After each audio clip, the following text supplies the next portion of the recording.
Welcome to Brain Vision. Okay, so we want to measure the true length of a surveyor's tape. But first and foremost, we've been given some information that this tape is actually correct at a temperature of 20 degrees Celsius. And then we've also been given the actual length of the tape also at a particular temperature of 5 degrees Celsius. And we are told that length is about 25.970 meters. All right. Now, they want us to calculate the true length of this tape between 2 points. All right.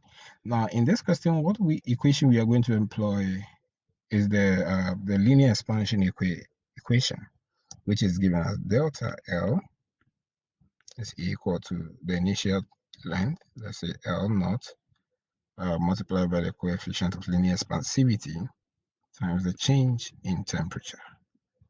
Okay. Now remember, the change in length is giving us, let's say, L1 minus L naught, okay, which is equal to L naught times coefficient times the change in temperature.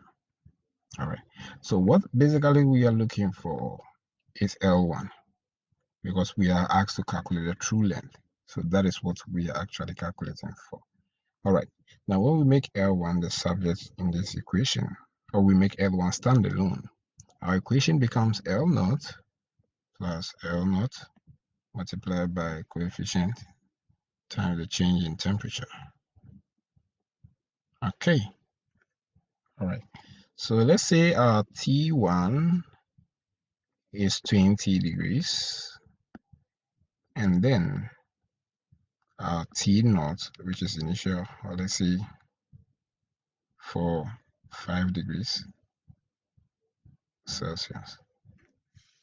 All right. Now L0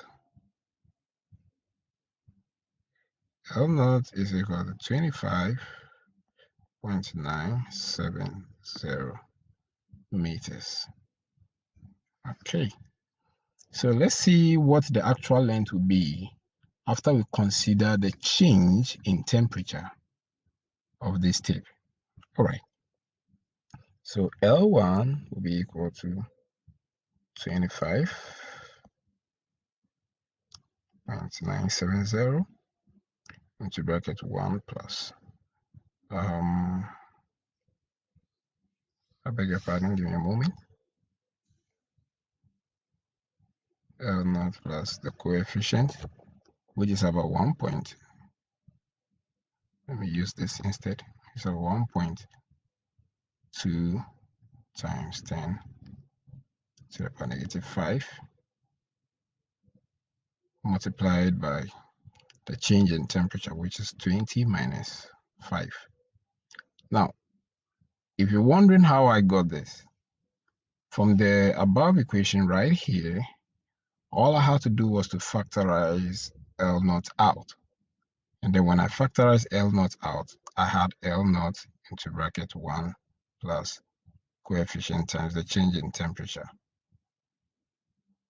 Okay, so that is what I'm using here to calculate for the L1. Okay, so let's move on. Good. So when you evaluate this should give you about 25.965 meters. So this is the actual length, or the true length, between the 2 points.